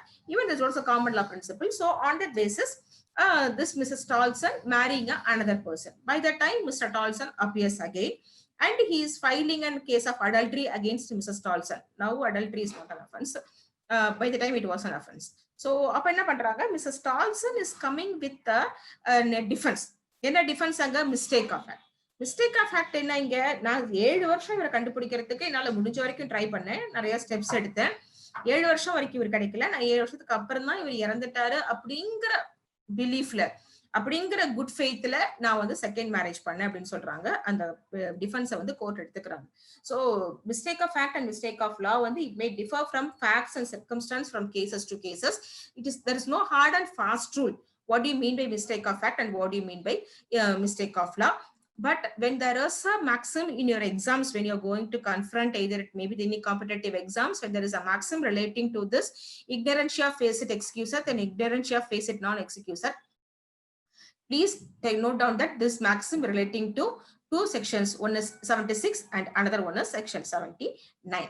So the next one is regarding discharging a duty judicially. So இங்க நமக்கு முன்னாடி 76லயும் 79லயும் இன்னொரு defence அவங்க என்ன எடுத்துக்கலாம் அப்படின்னா, respondent superior is not applicable here because it is not an tortious liability, it is a penal liability. So நம்ம அங்கதான் மாஸ்டர் அண்ட் சர்வன்ட் பார்ப்போம், who is as a respondent always be liable nu paapom, that we cannot directly come and apply here. So here the accused must be proved. What the accused has to prove, section 70, 60, 79 na defense edukanona, I have to prove that the order issued by my superior is in conformity with the law. முதல்ல அவருக்கு வந்து அந்த powers இருந்திருக்கணும், அந்த orders கொடுக்கறதுக்கான powers இருந்திருக்கணும், அந்த orders வந்து within the conformity of law இருந்திருக்கணும். If the order from the superior is not in accordance with the law, then the subordinate person performing the act cannot claim that protection. Which protection? 76 or 79, he cannot claim that defense because I'm acting according to the orders issued by the superior சொல்லிட்டு எடுக்க முடியாது. So the authority to act under due care and attention, this is the compelling necessity which has been imposed by this. This case is a landmark case which says that whether lawful order of the superior make the act lawful. The state of West Bengal versus Shiv Mangal Singh. This was the decision and the guidelines given by the Supreme Court of India. once the class is over, definitely I will share this with Madam Charumati, and Madam Charumati will share the case laws with the participants. Okay, so the next is about judicial acts. So judicial acts from section 77 and 78. So நம்ம பார்த்தது முன்னாடி 76 அங்க இருந்து jump பண்ணி 79 நடுவுல இருக்கிற 77 78 club together இங்க பார்க்க போறோம். These two acts are considered to be judicial act. So nothing but anything done in the pursuant of the judgment and anything discharged by a person who is acting judicially. So அந்த presiding officer, judicial officer அப்படிங்கிற கெப்பாசிட்டிக்குள்ள ஒரு judge pass பண்ற எந்த ஆர்டர்ஸும் என்ன கிடையாது, it is not an offence. அதே மாதிரி ஒரு கோர்ட் பாஸ் பண்ண ஆர்டர்ஸை எக்ஸிக்யூட் பண்ற யாருமே என்ன கிடையாது, அஃபென்ஸ் கிடையாது. ஸோ ஒரு பெயிலிஃப் போயிட்டு ஒரு ஒரு இபி பெட்டிஷன் போடுறாங்க, ரெட் கண்ட்ரோல்ல போடுறாங்க, ஒரு வீட்டை வந்து காலி பண்றதுக்கு steps எடுக்கிறாங்கன்னா, they are not committing trespass, they are not committing house trespass, but they are obliging the orders issued by the court. In the same way, when a matter is passed by the judge, he is delivering judgment in the capacity of a judge and according to the due process of law. And this provision is protecting the rights and the liabilities of the judicial officer. Though we have a Judicial Officer Protection Act in the year 1850, this says that this section 77 and 78 is protecting the person, those who are discharging the act according to the provisions of law, because they are having the another remedy to challenge the act what has been committed by the judicial review, either appeal or revision or review. We can go and challenge as a remedy, but it is not a question that you cannot go and making anything allegation against that person who has discharged the duty according to the law. So இதுல வந்து applicable when acting in judiciaryக்கு தான் இந்த கபூர்சந்த் case நமக்கு landmark கேஸா இருக்கும். அந்த ஜட்ஜ்மெண்ட்டை கொடுக்கும் போது அவர் judicial mind apply பண்ணாரா, ஜுடிஷியல் ஆக்டிவிட்டியா இருந்தாரா, ஜுடிஷியல் கெப்பாசிட்டியில அவர் ஒர்க் பண்ணாரா அப்படிங்கிறது தான் இந்த. Then difference between 77 க்கும் 78 க்கும். So 77 என்ன சொல்றாங்கன்னா when a judge acting judicially, 79 வந்து executing the orders of the judge அப்படின்னும் போது judicial acts are protected under section 78, but section 77 protects when the person acted in the judicial capacity. அப்ப judicial capacityல act பண்ற பர்சனை மட்டும்தான் section 77 வந்து என்ன பண்ணும், protect பண்ணும். பட் செக்ஷன் 78 வந்து இந்த ஜட்ஜ்மெண்ட்ல இல்ல ஜட்ஜஸ் கொடுக்குற ஆர்டர்ஸ் எக்ஸிக்யூட் பண்ற எல்லாரையுமே என்ன பண்ணும், அது அங்கே ப்ரொடெக்ட் பண்ணும். So the next one is about accident and misfortune. So accident and misfortune சொல்லும் போதே நமக்கு ஒரு விஷயம் தெளிவாயிடும், which means something happened beyond the control. So என் கண்ட்ரோல்லயே அது இல்லை. So நான் என்ன பண்றேன், to the best, to the maximum I tried my level best to prevent, but it happened out of my control. So section 80 speaks about accident or misfortune. So I can easily come and prove that if somebody would have else in my position, so இங்க நான் இல்லாம வேற யாராவது இருந்திருந்தாங்கன்னா அவங்க என்ன steps எடுத்திருப்பாங்களோ அதே steps தான் நானும் எடுத்திருக்கேன். when ordinary prudent manக்கு என்னென்ன கெப்பாசிட்டி இருக்கோ அந்த கெப்பாசிட்டில நான் ஸ்டெப்ஸ் எடுத்தேன். it happened out of my control, outside my control. So the thing what they are stating is over here is that we have to show, we have to prove our due care and caution. That is the thing, that is the fact that I had to prove under section 80 if I want to claim as a defense that it happened out of my knowledge or without my knowledge or intention. It is a lawful act which is done in a lawful manner. So இது அந்த ஆக்சிடென்ட்ங்கிறது நடந்ததுக்கு அப்புறம் அது அன்லாஃபுல்லா இருக்கலாமே தவிர அது பண்ணது வந்து ஒரு லாஃபுல் ஆக்ட், அதை பண்ண மேனரும் வந்து லாஃபுல் மேனரா இருக்கு. And it has been done with pure and high proper care and caution. So அந்த இது மூணு தான் நம்ம என்ன பண்ணணும், ப்ரூஃப் பண்ணணும். செக்ஷன் 80 நம்ம அங்க எடுத்துக்கணும் அப்படின்னா. So these two cases, Sukhdev Singh versus Government of NCT of Delhi and KM Nanavati versus State of Maharashtra, we all know that this is the landmark case for sudden and grave provocation, and it is a landmark case. It is a misfortune because he claimed several exceptions in this case by KM Nanavati, and this was the last jury case which happened in India. So these two cases are considered to be the landmark with respect to this accident or misfortune. So inge vandu determining factor, crucial factor enna, we have to prove that there was no knowledge or intention. It was a lawful act done in a lawful manner, and it was being done with the proper due care and caution. So இதுதான் நம்ம என்ன பண்ண போறோம், அந்த section 80ல நம்ம proof பண்ண வேண்டியது. And in these cases the Supreme Court has given a guideline how it can be. So idhula nama enna panna mudiyadhu, medical negligence and accident cannot be treated equally. So totally negligence has no purview in any of this particular general defenses. It may come within the consent அப்படிங்கிற கான்செப்ட்ல தான் நம்ம அந்த medical negligence, அது கூட medical act தான் நமக்கு justify பண்ணுவோமே தவிர மெடிக்கல் நெக்லிஜென்ஸா நம்ம ஜஸ்டிஃபை பண்ண மாட்டோம். And accident cannot be treated equally. So section 81 is that comes within this necessity. So 81 என்ன சொல்றாங்கன்னா necessity. Necessity அப்படிங்கிறது என்ன? To prevent a greater harm, I am committing this lesser harm. So இதான் என்னது necessity. So எல்லாருக்குமே இந்த Dudley versus Stevenson கேஸ்ல தெரியும்.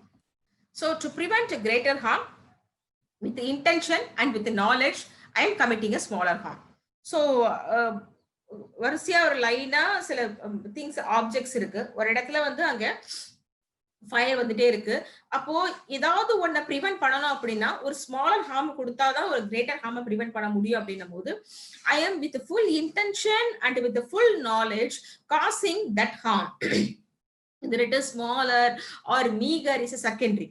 My intention there is to prevent what? A greater harm.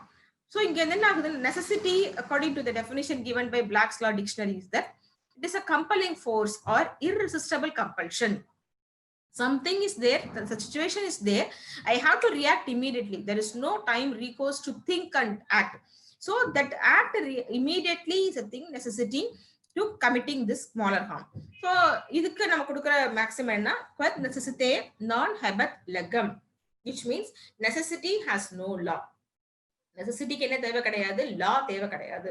இந்த நெசசிட்டிக்கு இது பண்ணலாமா, இதுக்கு இது பண்ணலாமா, நம்ம என்ன பண்ண தேவையில்லை, யோசிக்க வேண்டிய தேவை இல்லை அப்படிங்கிறது தான் quod necessites habet legum.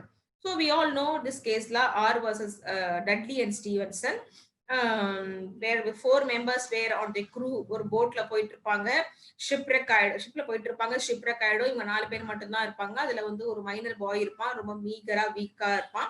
So இவங்க கிட்ட இருந்த ஃபியூயல் ஃபுட் எல்லாம் வந்து காலி ஆயிடும் 7 டேஸ்க்கு மேல. அதுக்கப்புறம் இவங்களுக்கு வந்து அங்க சர்வைவ் பண்ணணும்ன்ற கம்பல்ஷன் வரும். அப்ப டட்லியும் இன்னொருத்தரும் சேர்ந்து என்ன பண்ணுவாங்க, இந்த 4 பேர்ல இந்த பையன் சின்ன பையனா இருக்கான், மைனரா இருக்கான், ரொம்ப மீகரா இருக்கான், வீக்கா இருக்கான். So let us kill him and survive with the remaining சொல்லிட்டு முடிவு பண்ணுவாங்க. அப்ப ஸ்டீவன்சன் வந்து ஒத்துக்க மாட்டாரு. பட் வேற வழி இல்லாம அந்த பையனை வந்து இவங்க சாகடிச்சு அந்த they will eat the flesh of the boy and they will survive for 4 days. After that they will be rescued. So அடுத்த க்ரூக்கு இவங்க வந்து ஷிஃப்ட் பண்ணும்போது ஸ்டீவன்சன் வந்து அந்த க்ரூல இருக்கிற போட்ல வந்து ஷிப்ல வந்து இந்த இன்ஃபர்மேஷனை கொடுத்துருவாரு. சோ இவங்க 4 பேர் மேலே என்ன பண்ணுவாங்க, அந்த சூட்டை போடும் போது டட்லி will raise the defense that necessity, the situation necessitate us to do this அப்படின்னு ஒரு டிஃபென்ஸ் எடுப்பார். அப்போ கோர்ட் என்ன சொல்லுவாங்க அப்படின்னா, why did you choose that boy? Okay, necessity இருக்கு, ஆனா நீ அந்த பையனை சூஸ் பண்ணது, அதுக்கு நீ கொடுத்த எக்ஸ்பிளனேஷன், அது நீ கேட்கிற டிஃபென்ஸ், இது எதுவுமே என்ன கிடையாது, நெசசிட்டி அப்படிங்கறத அங்க ஃபுல்ஃபில் பண்ணலன்னு சொல்லிட்டு they will dismiss the case and necessity will was not awarded to that person. Until date, Dudley versus Stevenson was one of the landmark case for necessity and for the thing. So next வந்து இந்த special category இதெல்லாம் infancy, insanity and intoxication. So idhila I'm not going to touch section 82 and 83 as because once the Juvenile Justice Act 1986 has been enacted, section 82 and 83 lost its value. இன்னமும் ஏன் அது வச்சிருக்காங்கன்னு தெரியல. Because நமக்கு JJ ஆக்ட்ல till the age of 18, unless the person completed the age of 18, nothing is an offense ன்னு சொன்ன பின்னாடி there is no usage of section 82 and 83 under the Indian Penal Code. So அதுல வந்து 7 years சொல்றாங்க, 7 years to 12 years சொல்றாங்க. இது எதுவுமே நமக்கு வேண்டாம் because now we are not going to follow this, we are not going to give this defenses to the person. So let us move on directly to this insanity. So insanity is that as because some people are doing in between. So if you want, take this totally incapable of understanding the consequences and to analyze the thing what they are committing, so they are not committing this. And these rules, insanity, unsoundness of mind. So inge on the 3 types of unsoundness of mind irukum. One lunacy, idiocy and insanity. So whether these three are one and same அப்படின்னு பார்த்தோம்னா கிடையாது. மூணுமே one and same கிடையாது. லுனாசி, இடியசி and insanity மூணுமே நமக்கு கிடையாது. இதுல lunatic மட்டும் தான் நம்ம என்ன பண்றோம், இங்க இன்சானிட்டி மட்டும் தான் நம்ம என்ன பண்றோம், இதுக்குள்ள நம்ம எடுத்திருக்கோம். Because the rest of the two will decided by the medical insanity. Medical insanity நமக்கு தேவையில்லை, நமக்கு தேவை legal insanity. So on the legal insanity ki namakku help பண்ற கேஸ்ல everyone knows this Meghnatan rule. So the crucial point, the determining factor in insanity is that what is his mental state at the time of commission of the offense. It is immaterial for the law regarding his mental status before the commission of the offense and after the commission of the offense. What I need, the legal insanity, is that what is his status at the time of commission of law, whether he is in a position to understand what he is committing, whether he could foresee the consequences of the act what he is committing. If it is satisfied, he cannot avail this. If it is not, he can avail this.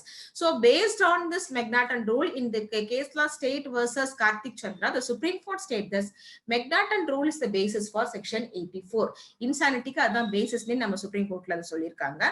So idhula presumption of sanity. So what do you mean by sanity?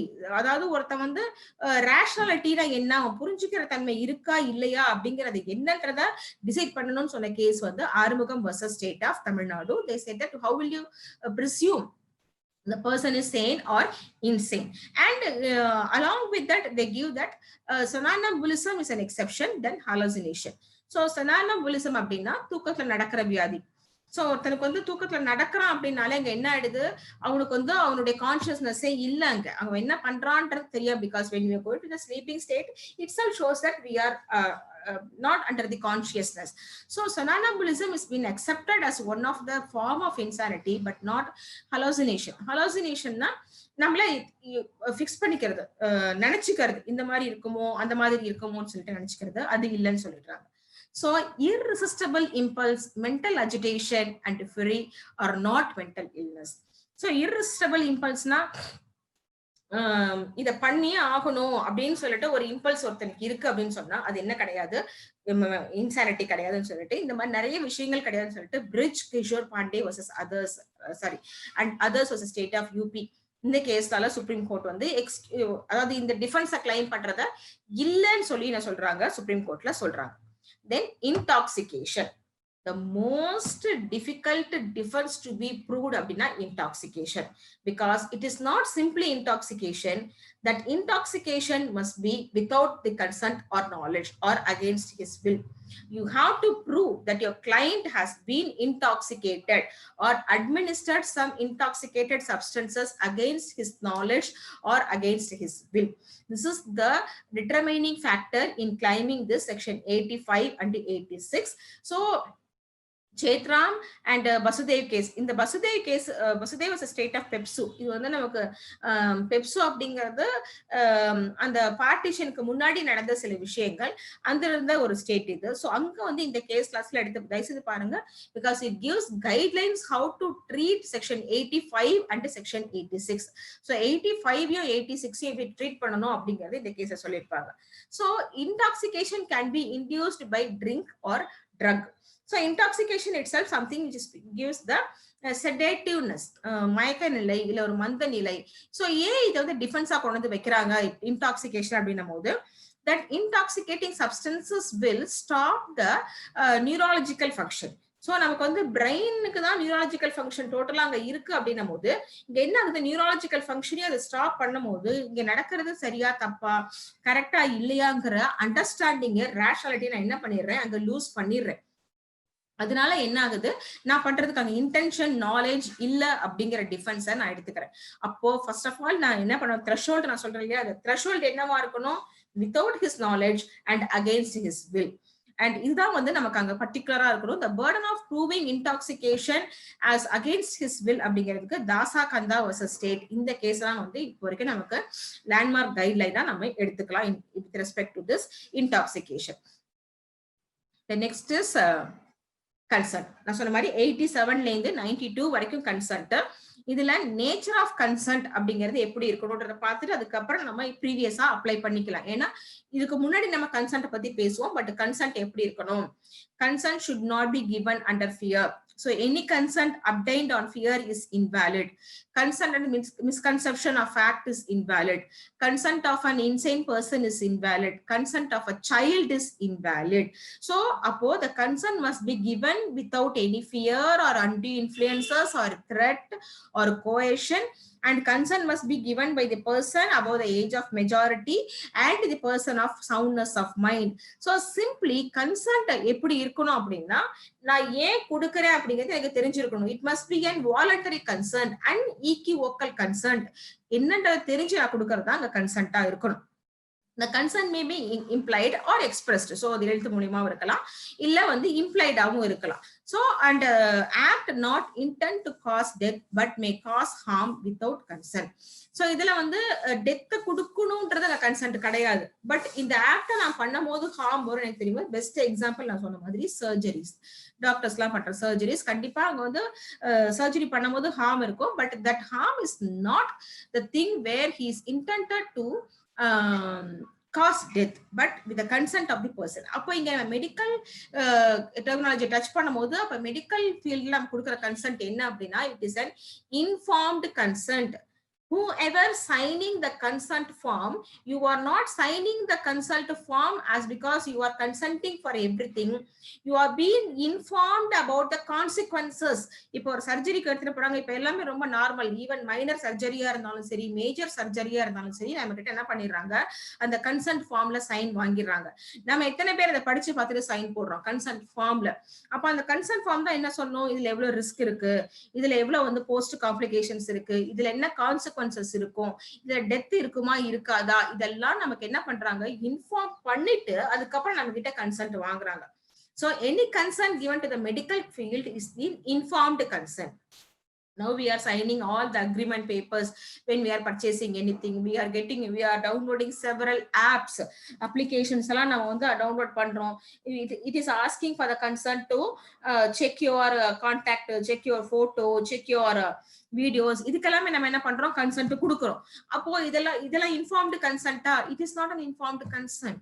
So it says that it will, but it will அதை வச்சு என்ன பண்ண போகுதுன்றதை நம்ம யாரும் யோசிக்கல. அது informed consent கிடையாது.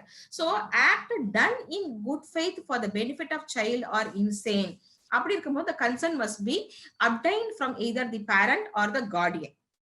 அப்போ அந்த லிமிடேஷன், ஒருத்தங்க கன்சென்ட் கொடுத்துட்டாங்க அப்படிங்கிறதுக்காக என்ன வேணா பண்ணிடலாமான்னா இல்ல, அதுக்கு லிமிடேஷன்ஸ் இருக்கு. என்னென்ன லிமிடேஷன்ஸ்னா, that consent should not obtained with the intention of causing death. So அது வந்து அவங்களே கொடுத்திருக்கலாம். அப்போ இங்க கொஸ்டின் வரும், what about euthanasia, what about mercy killing. So mercy கில்லிங்க்கு நான் வந்து கன்சென்ட் கொடுத்தானே வாங்குறாங்க அப்படின்னும் போது the landmark cases Aruna Shanbaug versus state, அதுலதான் வந்து ஜஸ்டிஸ் மார்க்கண்டே கட்சியோட சுப்ரீம் கோர்ட் ஜட்மெண்ட் எடுத்து பார்த்தோம் அப்படின்னா, மர்சி கில்லிங் பத்தி ஒரு தரவு ரிசர்ச் அந்த ஜட்மெண்ட்ல நமக்கு கிடைக்கும். What do you mean by euthanasia? Who can ask for euthanasia? What are the types of euthanasia? Passive euthanasia is there, active euthanasia is there. Who can give the consent? Whether the third person can give a consent for this euthanasia. அப்ப judge ஒரு question கேட்டார், who are you to decide the person to live or not to live? என்னுடைய உயிர் அப்படிங்கிறது என்னுடைய உரிமை, என்னுடைய உடைமை.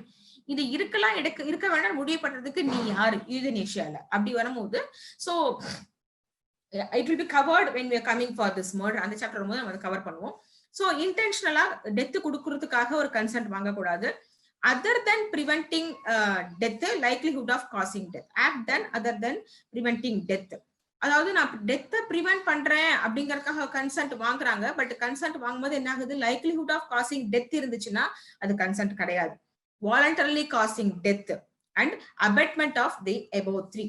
So these three cannot be considered as an consent and anything cannot be claimed as an defenses under these provisions of law. So the next one is that because in between okay, these are all the matters comes within this act committed with consent. Then trifling act க்கு இருக்கிற maxim de minimis non curator lex. For a smaller action there is no remedy. You cannot go and knock the doors of the court. So maybe a simple thing. இப்ப ஏக்கும் பிக்கும் அந்த complaint இருக்கு, B போய் கோர்ட்ல அந்த கேஸ கொடுக்கறாரு. அப்ப கோர்ட் கேக்கும், நீ ஏ மேல இந்த கம்ப்ளைண்ட் கொடுத்திருக்க, இந்த இடத்துல ஏ ஏவா இல்லாம வேற யாராவது இருந்திருந்தா நீ கம்ப்ளைண்ட் கொடுத்திருப்பியா? சோ நீ ஏ இப்படி பண்ணதுனாலதான் இந்த கம்ப்ளைண்ட் கொடுத்திருக்க. சோ இப்படி சும்மா இடிச்சிட்டு போறது, தட்டிட்டு போறது. So not so serious crime or serious harm has happened. It's a very trifling act. This is a de minimis non-curator lex. Law does not concern itself with the very smaller acts. Trifling act அப்படிங்கிறது.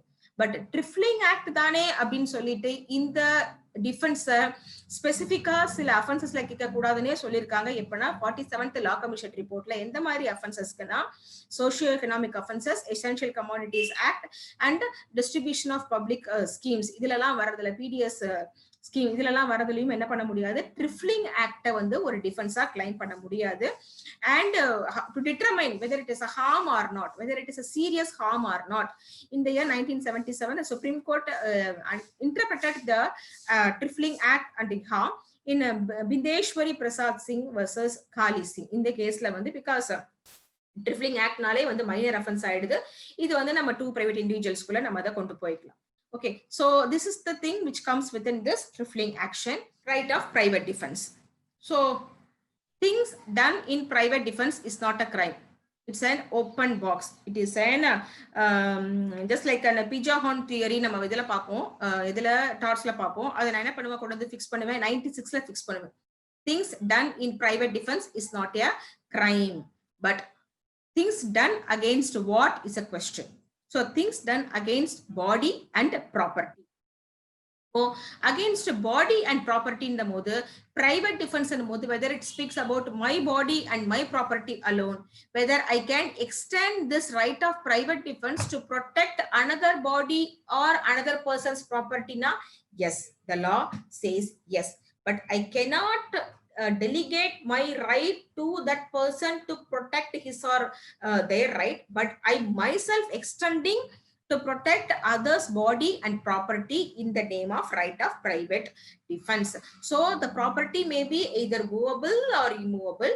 So it may be the property of himself or any other person, but the property must have been involved in a crime like theft, robbery, mischief, criminal trespass or attempt of the above. So mischief by fire இருக்கலாம். So அப்ப தெஃப்ட்ல involve ஆகிற ப்ராப்பர்ட்டியை prevent பண்றதுக்காக I can use the right of private defence. It may be the theft of committing a property of myself or it may be the theft of committing property of others. So என் கண்ணு முன்னாடி வந்து ஒருத்தன் வந்து பக்கத்துல ஒருத்தவங்க பேசிட்டு இருக்காங்க, அவங்களுடைய மொபைலை வந்து பறிச்சுட்டு ஓடுறான் அப்படின்னா அது என்னுடைய ப்ராப்பர்ட்டி இல்ல. பட் அந்த ப்ராப்பர்ட்டியை நான் ப்ரொடெக்ட் பண்றதுக்காக என்ன பண்ணலாம், நான் என்னோட ரைட் ஆஃப் பிரைவேட் டிஃபென்ஸை எக்ஸ்டெண்ட் பண்ணி அவனுக்கு ஒரு ஹார்மை கொடுத்து அந்த ப்ராப்பர்ட்டியை நான் ப்ரொடெக்ட் பண்ணலாம். சோ அங்க என்ன பண்ண முடியாது, நானு வாலண்டரிலி காசிங் ஹார்ம் அப்படிங்கிற ஒரு கிரைமை கமிட் பண்ணல. So this is the thing. அதே மாதிரி பாடிக்கு தெரியும். சோ அடுத்து robbery and mischief. we all know mischief is causing damage to the property. இல்ல mischief by fire and criminal trespass. So it may be the trespass at night or house trespass or whatever the criminal trespass. இதுதான் என்னது, offenses against property-க்கு against-ஆ நான் use பண்ண போற private டிஃபென்ஸுக்கான limitation. Private defence against ப்ராப்பர்ட்டியை நான் எல்லா ப்ராப்பர்ட்டிக்கும் யூஸ் பண்ணிருக்க முடியாது.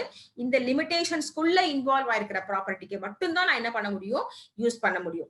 சோ இந்த மதன் மோகன் பாண்டே கேஸ்ல அந்த வெப்பன் அப்படிங்கறத வந்து அவங்க வந்து என்ன பண்ணாங்கன்னா அங்க டிசைட் பண்ணாங்க. சோ எப்படி டிசைட் பண்ணாங்க, அந்த ப்ரொபோர்ஷனாலிட்டி பார்த்தாங்க, right of private defence and the weapon used. So right of private defense against body and property க்கு நான் triple P test அப்படின்னு ஒன்னு சொல்லுவேன் நான். So what do you mean by this triple P test அப்படின்னா probability, proximity and proportionality. So what do you mean by this proportionality? What is the quantum of apprehension I'm facing and what is the quantum of defense I'm extending? So எனக்கு எந்த மாதிரியான apprehension வருது, அந்த அப்ரிஹென்ஷனை prevent பண்றதுக்கு நான் எந்த அளவுக்கான அந்த டிஃபென்ஸை நான் யூஸ் பண்ணேன் அப்படிங்கிறது proportionality. Proximity is the time. So எங்க இருந்து வருது, அதாவது டைம் லிமிட். சோ இன்னைக்கு வந்து என்ன மிரட்டிட்டு போனா நான் நாளைக்கு போய் அவன் என்ன பண்ண முடியாது, கொலை பண்ண முடியாது, பிரைவேட் டிஃபென்ஸ்னு சொல்லிட்டு. சோ இது proximity. Then probability. Probability is that அவன் என்ன வாயில மிரட்டிட்டு இருக்கான், நான் என்ன பண்றேன், கத்தி எடுத்து குத்திடுறேன். அவன் என்ன வாயில மிரட்டினா, என்ன கொன்னுருவேன்னு சொன்னா, என்னுடைய ப்ராப்பர்ட்டிக்கு வந்து இமினன்ட் டேஞ்சரா இருந்துச்சு, அதனால நான் வந்து என்னோட ரைட் ஆஃப் பிரைவேட் டிஃபென்ஸ்க்காக அவனை எடுத்து கத்தியில குத்திட்டேன். சோ அங்க words spoken weather it is equivalent to avail the private defense by way of stabbing him by knife. இது என்னது probability. So proportionality, probability and proximity. அப்போ இதுல வெப்பன் யூஸ்ட் அப்படிங்கிறது ப்ராபபிலிட்டி. அப்போ இந்த வெப்பன் வந்து தேவையா அந்த இடத்துக்கு அப்படின்னு முடிவு பண்ணுது மதன் மோகன் பாண்டே. அண்ட் ரசிகாபாய் ராம் சின்ஹா கேஸ்ல வந்து onus of proof on the accused அப்படின்னு சொன்னாங்க. இதுக்கு ரைட் ஆஃப் பிரைவேட் டிஃபென்ஸா நான் யூஸ் பண்றேன் அப்படின்னா, ஐ have to prove that my life or the property is in imminent danger at once. immediately இப்ப என் லைஃப் என்னோட ப்ராப்பர்ட்டி டேஞ்சர்ல இருக்கு அப்படின்னு நான் ப்ரூஃப் பண்ணணும் அப்படின்னு சொல்றாங்க. தென் நான் சொன்ன மாதிரி ரிசான் கேஸ்ல டெஸ்ட் ஆஃப் ப்ராபபிலிட்டி. சோ எந்த அளவுக்கு ப்ராபபிலிட்டி அந்த அஃபென்ஸ் சாரி அந்த இமினன்ட் டேஞ்சர் அப்படிங்கிறது சவாய் ராம் வர்சஸ் ஸ்டேட்லயும் வந்து பிரைவேட் டிஃபென்ஸ் எக்ஸ்டென்ஷன் பத்தி தான் அவங்க என்ன பண்றாங்க சொல்றாங்க. சோ இதுல வந்து நமக்கு நான் சொன்ன மாதிரி 98, 99, 100 இது மூணும் வந்து முக்கியமானது. தென் அதே மாதிரி செக்ஷன் 102 அண்ட் செக்ஷன் 105 ரொம்ப முக்கியமானது. So right of private defence and the person of unsoundness of mind. So a person who is in imminent danger, he may be an intoxicated person, he may be the person of unsoundness of mind, he may be the person of immaturity or reason of misconception. So he is coming to attack you, your life is in imminent danger. So அவன் கையில வந்து okay ஒரு இன்சைன் person வந்து கையில pistol வச்சுட்டு உங்க முன்னாடி நிக்கிறான். அப்ப நம்ம என்ன பண்ண முடியாது, என்ன யோசிச்சுட்டு இருக்க முடியாது, நான் பிரைவேட் டிஃபென்ஸை யூஸ் பண்ணலாமா, இவன் இன்சைன் பர்சன் ஆச்சே, இவன் என்ன பண்றான்னு இவனுக்கு தெரியாதாச்சே, இவனுக்கு வந்து அந்த ரேஷனாலிட்டியே கிடையாது, இவனுக்கு எக்ஸெப்ஷன் இருக்கே, இவனை நான் வந்து எப்படி கொலை பண்ண இவனுக்கு மேல நான் ரைட் ஆஃப் பிரைவேட் டிஃபென்ஸ் கொடுக்கலாமான்னு நீங்க யோசிச்சுட்டு இருக்க டைம்ல அவங்களை போட்டு தள்ளிட்டு அவன் போயிட்டே இருப்பான். சோ அங்க என்ன ஒரே விஷயம் நம்ம பார்க்கணும், நம்மளுடைய லைஃபும் ப்ராப்பர்ட்டியும் இமினன்ட் டேஞ்சர்ல இருக்கு, எனக்கு போய் ஹெல்ப் எடுக்கிறதுக்கு ஒரு ரீகோர்ஸ் இல்ல, அங்க ப்ராக்சிமிட்டி எதுவுமே இல்ல, இன்ஸ்டன்டா இருக்குன்னும் போது without going for any double thinking I can avail this right of private defence. But again I have to prove that my life or the property was in imminent danger. There is no one else is there to protect me. எனக்கு எந்த ஹெல்ப்பும் கிடைக்கல அப்படின்றத நான் prove பண்ணா மட்டும்தான் right of private defence நான் நீங்க against இன்சைன் பர்சனுக்கு இன்னும் கொஞ்சம் ஸ்ட்ராங்கரா ப்ரூவ் பண்ணணும். And section 99 are the limitations of right of private defence. So private டிஃபென்ஸை வந்து எந்த லிமிடேஷன் இருக்கணும் நான் சொன்ன மாதிரி தான் இந்த ப்ராபபிலிட்டி, ப்ரொபோர்ஷனாலிட்டி அண்ட் ப்ராக்சிமிட்டி. இதுதான் நமக்கு அங்கே இருக்க வேண்டிய இது முக்கியமானது. டைம் டு ரீகோர்ஸ் இதெல்லாம் நான் முன்னாடி சொல்லிட்டேன் உங்களுக்கு. அடுத்து எக்ஸ்க்ளூசிவா offence against body and property.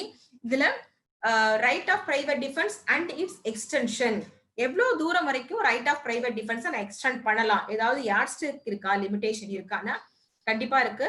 Section 100, 101, 103 and 104 இது நான் வந்து கிளப் பண்ணிட்டேன். பாடியும் ப்ராப்பர்ட்டியும் சேர்த்து நான் ஒன்றா சொல்லிட்டேன். இங்க எப்பெல்லாம் இந்த right of private defence can extend of causing டெத்துக்கு போலாம், இதுல அகேன்ஸ்ட் பாடின்னு வரும்போது பார்த்தோம்னா 7 சிச்சுவேஷன் கொடுக்குறாங்க. 7th situation has been included out of this 2013 Amendment Act. அதுக்கு முன்னாடி கிடையாது.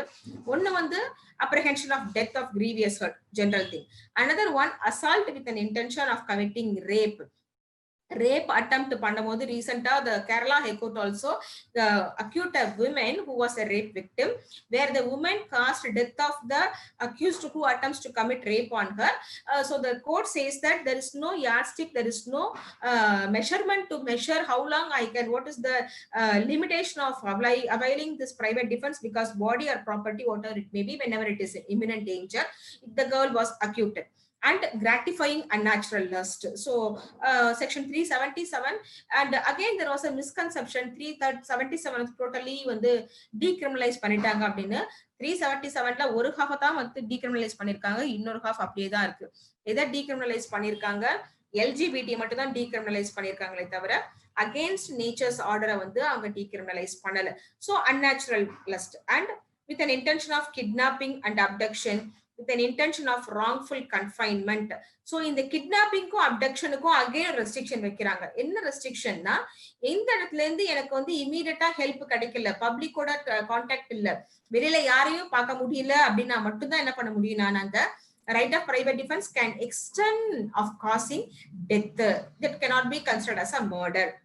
And intention of acid attack or attempt to acid attack, 2013 la insert panna ஒரு 7th exception where death may be caused in case of body. In case of property வரும்போது robbery, house breaking at night, mischief by fire. So robbery, house breaking at நைட்லாம் வந்து நமக்கு ஜென்ரலாவே வந்து ப்ராப்பர்ட்டில cover ஆயிட்டதுனால இங்கே நம்ம என்ன பண்ணலாம், டெத் வரைக்கும் எடுத்துட்டு போகலாம் அப்படின்னு சொல்றாங்க. டெத் அண்ட் அதர் ஹார்ம் ரெண்டுமே இதுக்கு நமக்கு அப்ளிகபிள் ஆகும். The judgments, landmark cases where I can take the help of making before this is that Kudu versus state of UP and state of UP versus League.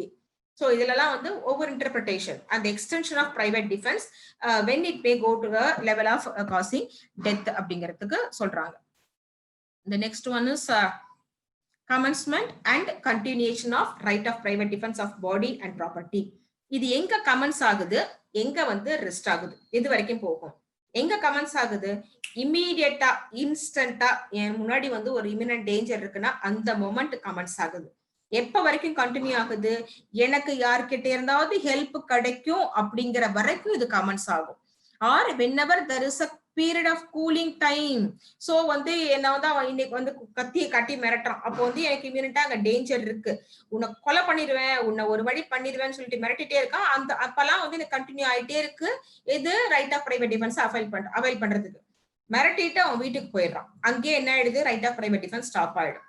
So நான் என்ன பண்றேன், வீட்டுல உட்காந்து யோசிச்சுட்டே இருக்கேன், இவன் எப்படி என்ன மிரட்டலாம், இவன் எப்படி என்ன வந்து சொல்லலாம்னு சொல்லிட்டு நான் என்ன பண்றேன், ஒரு 2 hours கழிச்சு அவன் வீட்டுக்கு போய் அவனை வந்து கொலை பண்ணிடுறேன். நான் அப்போ வந்து டிஃபென்ஸ் எடுக்கிறேன், ரைட் ஆஃப் பிரைவேட் டிஃபென்ஸ் நான் எடுத்தேன். அவன் வந்து என்ன மிரட்டினா, என் லைஃபுக்கு வந்து இமினன்ட் டேஞ்சர் த்ரெட் இருந்துச்சு அப்படின்னும் போது the court will ask you, what about the cooling time of 2 hours? You have 2 hours time because அந்த 2 hours என்ன பண்ணல, உனக்கு ரைட் ஆஃப் பிரைவேட் டிஃபென்ஸ் கூட கண்டினியூ பண்ணல, கூட டிராவல் பண்ணல. So commencement and continuation is section 102 is for body and 105 is for property. So as soon as the reasonable apprehension arises, it will commences. As soon as the danger of the against body or property continues, it will continue. When there is a time to recourse the help, that is the moment it will come to an end. So 106 வந்து நம்மளுடைய சொன்னோம் இல்லையா, அந்த இப்ப நம்ம அந்த unlawful assembly திரும்ப ஒரு ஹெல்ப் எடுப்போம். Let us take the help of this unlawful assembly. So unlawful assembly இல்லனா வந்து ஒரு mob இல்லனா ஒரு கும்பல் வந்து நம்மள மிரட்டிட்டு இருக்காங்க, நம்மள வந்து அப்போ வந்து நம்மளோட லைஃப் வந்து அங்க த்ரெட்டன்ல இருக்கு. இதே எடுத்துக்கலாம் unlawful assembly. இப்போ வந்து போலீஸ் நிக்கிறாங்க இல்லையா, போலீஸ் மேல கள்ளத்துக்கு அடிக்க ஆரம்பிக்கிறாங்க. அப்ப போலீஸோட லைஃபுக்கு வந்து அங்க இமினன்ட் த்ரெட் ஆகுது. போலீஸ் என்ன பண்றாங்க, அங்க ரியாக்ட் பண்ண ஆரம்பிக்கிறாங்க. ரியாக்ட் பண்ண ஆரம்பிக்கும் போது என்ன பண்றாங்க, ரைட் ஆஃப் பிரைவேட் டிஃபென்ஸை யூஸ் பண்ணி அந்த அவங்களுக்கு மேல வந்து ஒரு ஷூட்டிங் இதுவோ இல்ல டிஸ்பர்சிங் ஆஃப் த கிரவுட் அப்படின்ற பேர்ல ஏதாவது ஒரு மெஷர்ஸ் எடுக்கிறாங்க அப்படின்னா அந்த இடத்துல என்ன பண்ண முடியாது, இவன் மட்டும்தான் அங்க வந்து அவனை டார்கெட் பண்ண முடியும், யார் இவன் மேல கள்ளத்துக்கு அடிச்சாலும் அவனை மட்டும் தான் டார்கெட் பண்ண முடியும் அப்படின்லாம் நம்ம என்ன பண்ண முடியாது, பார்த்துட்டு இருக்க முடியாது. அங்க டிஃபால்ட்டா ஒரு இன்னசென்ட் கண்டிப்பா அங்க ஒரு ஹார்ம்க்கு உள்ளாவான். That can also be considered as a defense. So right of private defense against innocent person. So assault with the apprehension of death or grievous hurt, though it cannot effectually exercise the right of private defense without causing harm to the innocent person. So this is something or elasticity மாதிரி இன்னும் கொஞ்சம் அதை extend பண்ணி நம்ம enjoy பண்ற ஒரு right of private defence தான் இந்த 106ல இருக்கிறது. So these are all some of the important cases falls within this right of private defense. And Darshan Singh versus State of Punjab 2010 la judgment, criminal appeal na citations and the judgment idu kudukuren. So in this judgment the Supreme Court gave the guideline to appreciate the right of private defense against body and property and its extension. So in this particular case Munshi Ram is one of the landmark case. The Puran Singh and James Martin case pathina it's a wonderful interpretation how the Supreme Court has interpreted அப்படிங்கறதெல்லாம் நமக்கு இதுல இருக்கும்.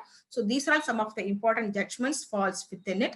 So up to this I think this may be enough for today's class. Overfilling is also not good. So thank you so much.